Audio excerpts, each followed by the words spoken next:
Identity आपली ओळख काय हो? काल मरून बी जाऊन तर म्हणते ना रे काँग्रेसी होता रे. आंबेडकरवादी म्हणून मरा, काँग्रेसवादी म्हणून नाही, बीजेपीवादी म्हणून नाही, आंबेडकरवादी मेला रे बाबा. असा काहीतरी करा. बाबासाहेब आंबेडकरांनी बनवलेला तुमच्यासाठी आमच्या अरे चालतो मी त्याच्या नावावर जो श्वास घेतो तो बाबासाहेबांचा, राहतो चालतो फिरतो तो सर्व बाबासाहेबांचा आहे. मी काही नाही, मी फक्त एक बाबासाहेबांचा शिपाई आहे आणि त्याच्यासाठी लढणार आणि त्याच्यासाठी म्हणणार. परंतु त्याच्या परिवाराला जिंदगीभर बैमान होणार नाही. अरे तुम्हाला छत्रपती शिवाजी महाराजांचे 14वे वंशज चालतात, राहुल गांधी आणि त्या नेहरूचे, इंदिरा गांधीचे अनेक वंशज चालतात, पवारांच्या नातू भाषा सर्व चालतो. तुम्हाला या केदारच्या पत्नी चालते, धानोरकरची बायको चालते, फक्त बाबासाहेब आंबेडकरांचे परिवार तुम्हाला चालत नाही. हे शोकांतिका मला वाटते. माननीय रविभाऊ शेंडे, शहर अध्यक्ष वंचित बहुजन आघाडी यांना मी आमंत्रित करते.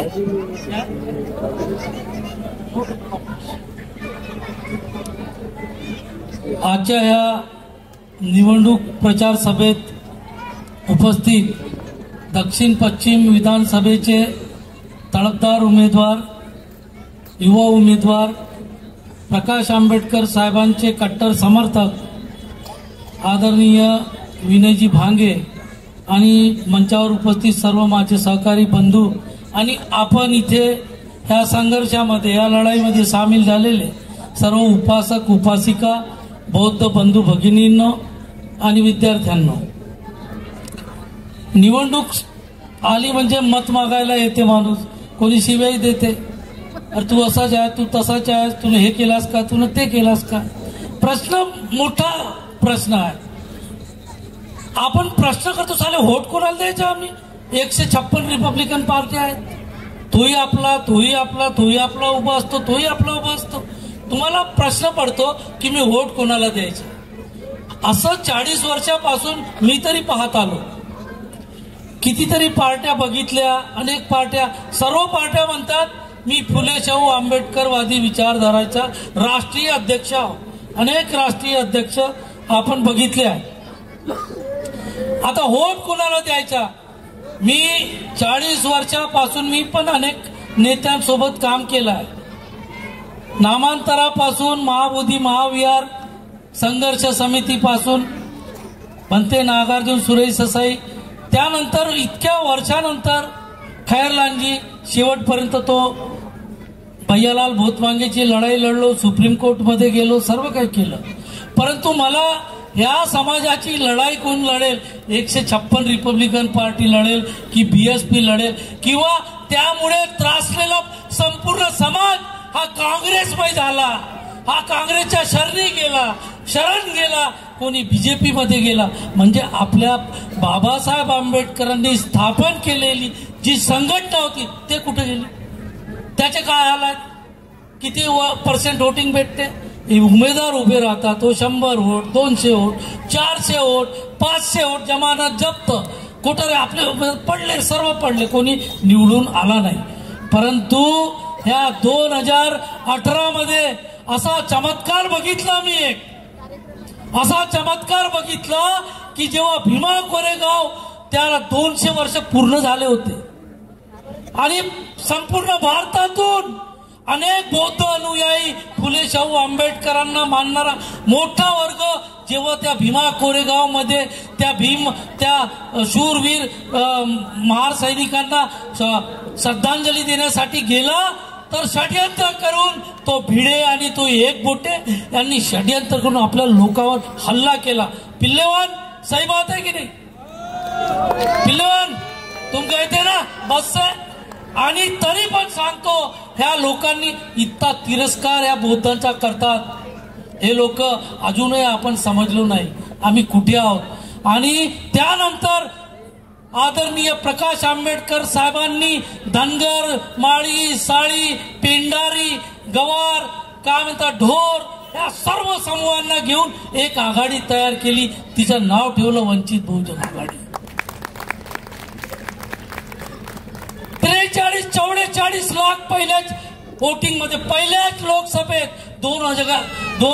2019च्या लोकसभेच्या निवडणुकीमध्ये कधी कोणी काय, तुम्ही इतके निवडणुका पाहिल्या असतील, सर्व समजदार आहे, सर्वांना माहिती आहे काय आहे, कळतंय सर्वांना. त्या पहिल्याच इलेक्शन मध्ये 43 लाख मतं घेऊन या महाराष्ट्रामध्ये यातला ठसा उमटवला.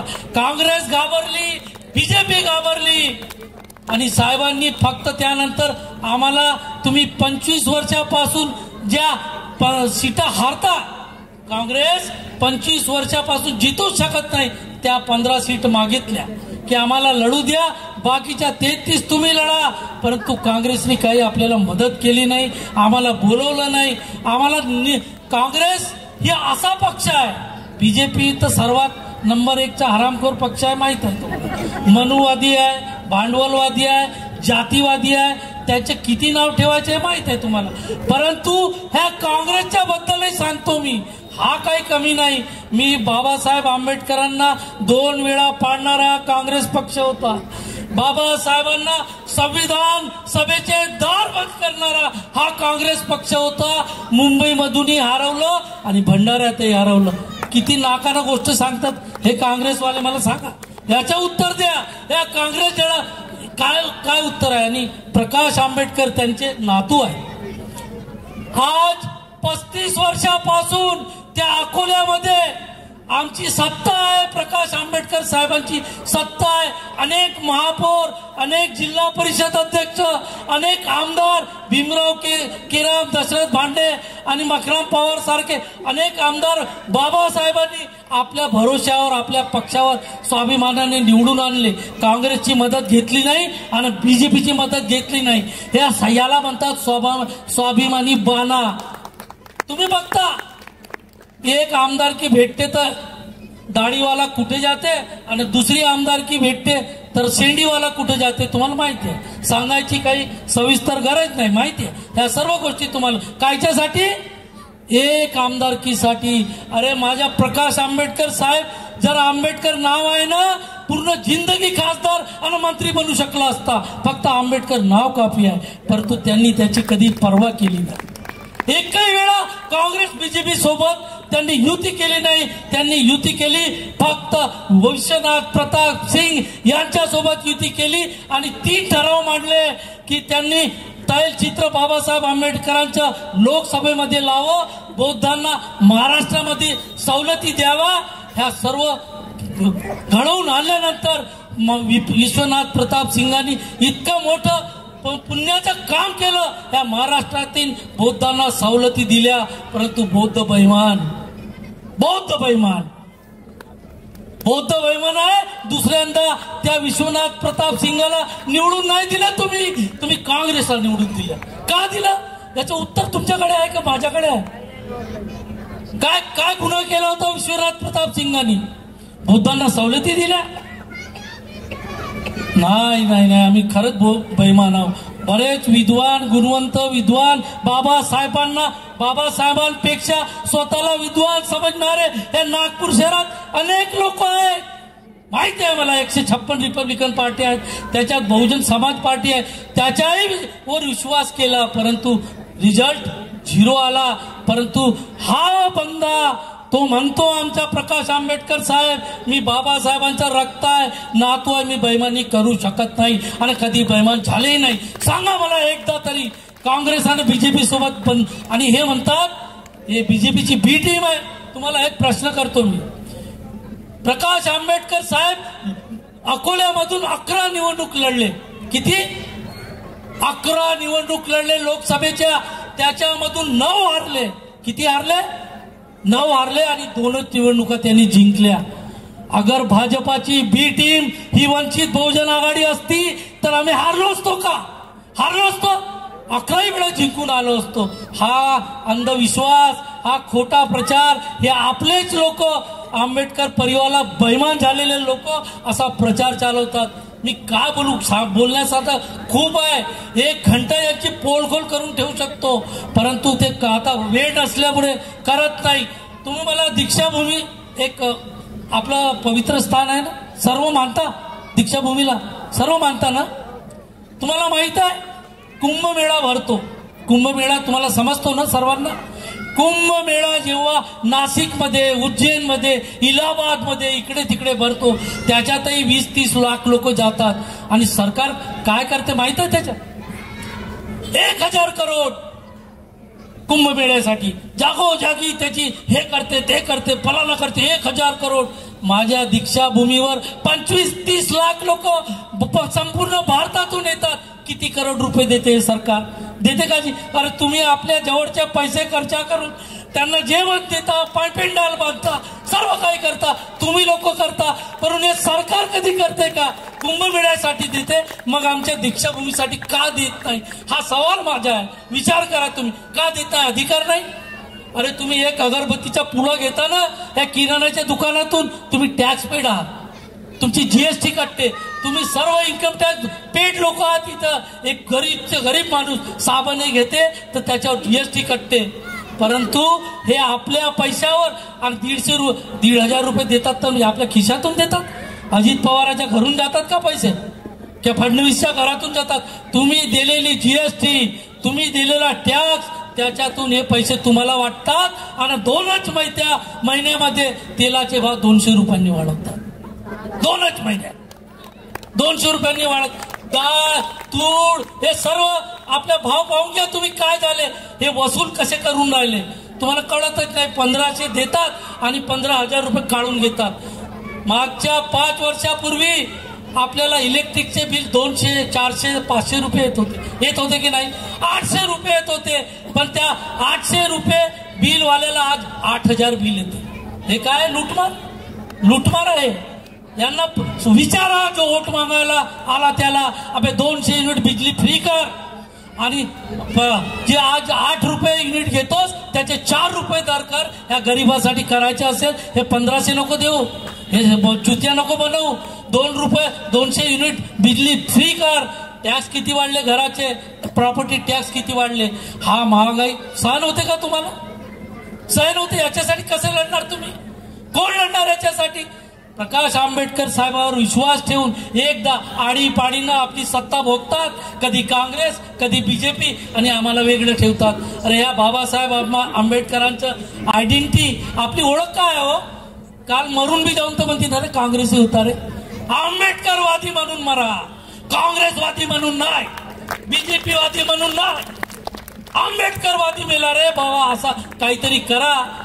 बाबासाहेब आंबेडकरांनी बनवलेला तुमच्यासाठी आमच्या, अरे चालतो मी त्याच्या नावावर, जो श्वास घेतो तो बाबासाहेबांचा, राहतो चालतो फिरतो तो सर्व बाबासाहेबांचा आहे. मी काही नाही, मी फक्त एक बाबासाहेबांचा शिपाई आहे आणि त्याच्यासाठी लढणार आणि त्याच्यासाठी बनणार, परंतु त्याच्या परिवाराला जिंदगीभर बेईमान होणार नाही.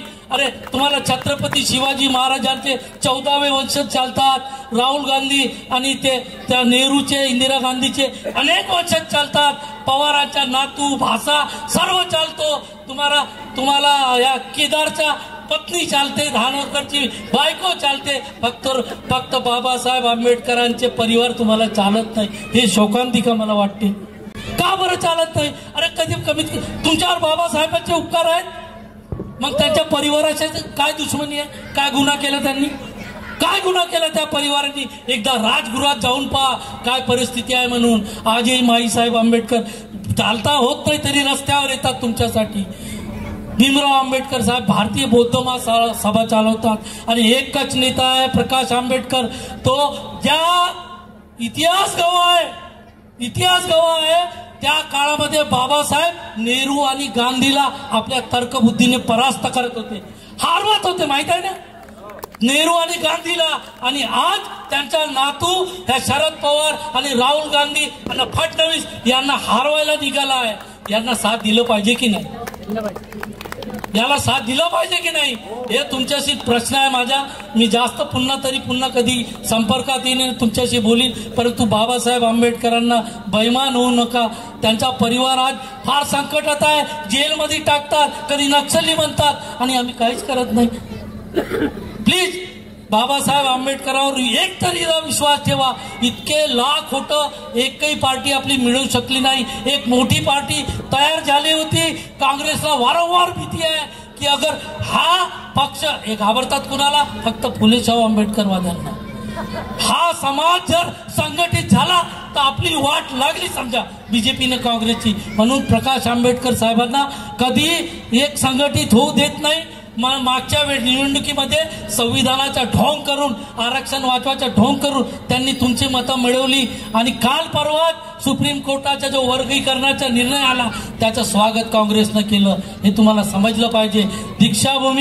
दीक्षाभूमीवर काही उपाय करत नाही. ते राहटे कॉलनी म्हणतात त्याला, माहित आहे? राहटे कॉलनी कोण आहे? राहटे माहित आहे का? राहटे कोणाला तरी माहित आहे? राहटे नगर राहटे कॉलनी. अरे तिथं मेट्रो स्टेशन आहे, त्याला दीक्षाभूमी स्टेशन नाव द्या. मेट्रो स्टेशन तेव्हा ओळख होईल. या राहटे कोण आहे? आम्ही नाही ओळखत. इथं दीक्षाभूमी आहे एवढं आम्हाला माहित आहे.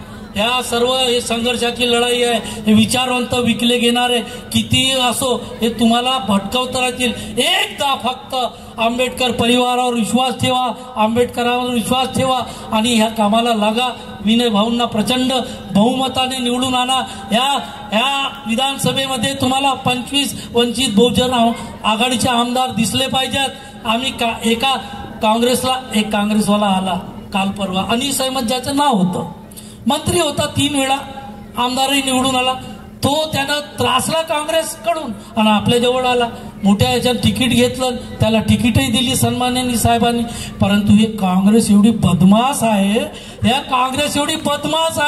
की त्या मंत्र्याला आश्वासन देऊन की तुला मंत्री करू, पुन्हा करू त्याला पळवून नेलं. हे घाबरतात फक्त वंचित बहुजन आघाडी सोबत. एकदा हे आंबेडकर युग, कल भी आंबेडकर और आज भी आंबेडकर. जय भीम, जय भारत, जय शिवराम.